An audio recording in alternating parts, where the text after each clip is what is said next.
hari Senin, Kamis ya Bu ya, itu rajin puasa. Bahkan terima kasih kami atas nama keluarga tim kuasa hukum kepada petugas kepolisian yang suka membantu Peggy memberikan sahur. Itu. Jadi kami sangat mengapresiasi dan terima kasih banyak. Semoga Tuhan membalas kebaikan Pak Polisi yang bertugas yang suka memberikan sahur Peggy. Terus yang paling utamanya mudah-mudahan karena ini sudah jelas dua keterangan ahli itu saling berkesesuaian, yaitu bahwa sebelum penetapan tersangka itu harus harus ada dua minimal alat bukti yang sah gitu ya. Sementara dua alat bukti yang didapat atau yang ada oleh di Polda Jabar itu didapatkan diantaranya setelah penetapan tersangka Peggy. Nah, sehingga itu kan bertentangan dengan KUHP, terutama dengan putusan Mahkamah Konstitusi yang tahun 2014 seperti itu. Lalu yang paling utamanya lagi bahwa Peggy selama 2016 sampai 2024 itu belum pernah diundang secara patut oleh penyidik Polda Jabar. Sehingga itu kan tidak boleh. Nah, jadi dari dua alasan hukum tersebut majelis hakim menurut kami itu sangat layak untuk mengabulkan permohonan pra-peradilan ini, bahwa penetapan tersangka terhadap Peggy Setiawan ini adalah cacat hukum atau cacat formil seperti itu teman-teman. Intinya doakan dari seluruh warga Indonesia mudah-mudahan ada keadilan, jangan sampai ketidakadilan ini menimpa kepada keluarga kita nanti ke depannya. Seperti itu. Terima kasih ya teman-teman. Hari Senin, Kamis ya Bu ya, itu rajin puasa. Bahkan terima kasih kami atas nama keluarga tim kuasa hukum kepada petugas kepolisian yang suka membantu Peggy memberikan sahur. Itu. Jadi kami sangat mengapresiasi dan terima kasih banyak. Semoga Tuhan membalas kebaikan Pak Polisi yang bertugas yang suka memberikan sahur Peggy. Terus yang paling utamanya mudah-mudahan karena ini sudah jelas dua keterangan ahli itu saling berkesesuaian, yaitu bahwa sebelum penetapan tersangka itu harus harus ada dua minimal alat bukti yang sah gitu ya. Sementara dua alat bukti yang didapat atau yang ada oleh di Polda Jabar itu didapatkan diantaranya setelah penetapan tersangka Peggy. Nah, sehingga itu kan bertentangan dengan KUHP, terutama dengan putusan Mahkamah Konstitusi yang tahun 2014 seperti itu. Lalu yang paling utamanya lagi bahwa Peggy selama 2016 sampai 2024 itu belum pernah diundang secara patut oleh penyidik Polda Jabar. Sehingga itu kan tidak boleh.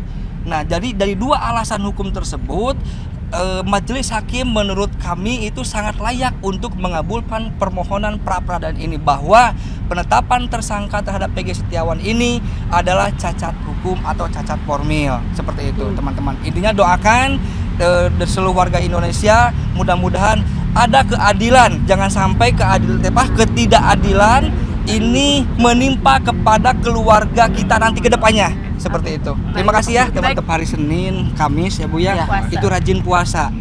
Bahkan terima kasih kami atas nama keluarga tim kuasa hukum kepada petugas kepolisian yang suka membantu Peggy memberikan sahur. Itu. Jadi kami sangat mengapresiasi dan terima kasih banyak. Semoga Tuhan membalas kebaikan Pak Polisi yang bertugas yang suka memberikan sahur Peggy.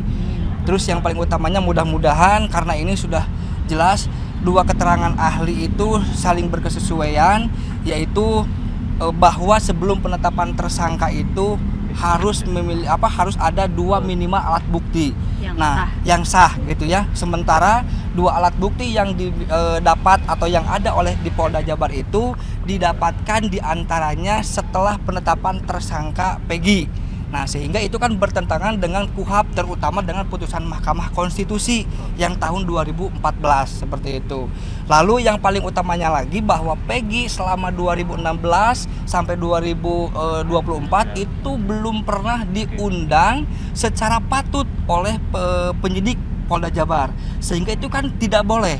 Nah, jadi dari dua alasan hukum tersebut majelis hakim menurut kami itu sangat layak untuk mengabulkan permohonan pra-peradilan ini, bahwa penetapan tersangka terhadap Peggy Setiawan ini adalah cacat hukum atau cacat formil seperti itu teman-teman. Intinya doakan dari seluruh warga Indonesia mudah-mudahan ada keadilan, jangan sampai ketidakadilan ini menimpa kepada keluarga kita nanti ke depannya. Seperti itu. Terima kasih ya teman-teman. Hari Senin, Kamis ya Bu ya. Itu rajin puasa. Bahkan terima kasih kami atas nama keluarga tim kuasa hukum kepada petugas kepolisian yang suka membantu Peggy memberikan sahur. Itu. Jadi kami sangat mengapresiasi dan terima kasih banyak. Semoga Tuhan membalas kebaikan Pak Polisi yang bertugas yang suka memberikan sahur Peggy. Terus yang paling utamanya mudah-mudahan karena ini sudah jelas dua keterangan ahli itu saling berkesesuaian, yaitu bahwa sebelum penetapan tersangka itu harus harus ada dua minimal alat bukti yang sah gitu ya. Sementara dua alat bukti yang didapat atau yang ada oleh di Polda Jabar itu didapatkan diantaranya setelah penetapan tersangka Peggy. Nah, sehingga itu kan bertentangan dengan KUHP, terutama dengan putusan Mahkamah Konstitusi yang tahun 2014 seperti itu.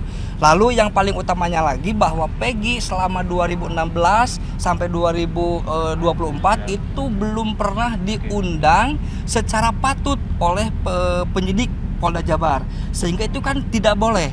Nah, jadi dari dua alasan hukum tersebut majelis hakim menurut kami itu sangat layak untuk mengabulkan permohonan pra-peradilan ini, bahwa penetapan tersangka terhadap Peggy Setiawan ini adalah cacat hukum atau cacat formil. Seperti itu teman-teman. Intinya doakan seluruh warga Indonesia mudah-mudahan ada keadilan, jangan sampai ketidakadilan ini menimpa kepada keluarga kita nanti ke depannya. Seperti itu. Terima kasih ya teman-teman. Apakah harapan Ibu seperti apa? Ya, harapan saya sih semoga dikabulkan semua permohonan supaya Peggy cepat dibebaskan. Bu, tadi kan sempat jenguk Peggy, Bu, gimana kondisi Peggy? Ya alhamdulillah Peggy sekarang agak kurus, cuman ya lumayan sekarang sehat, dia bersemangat. Kemarin apa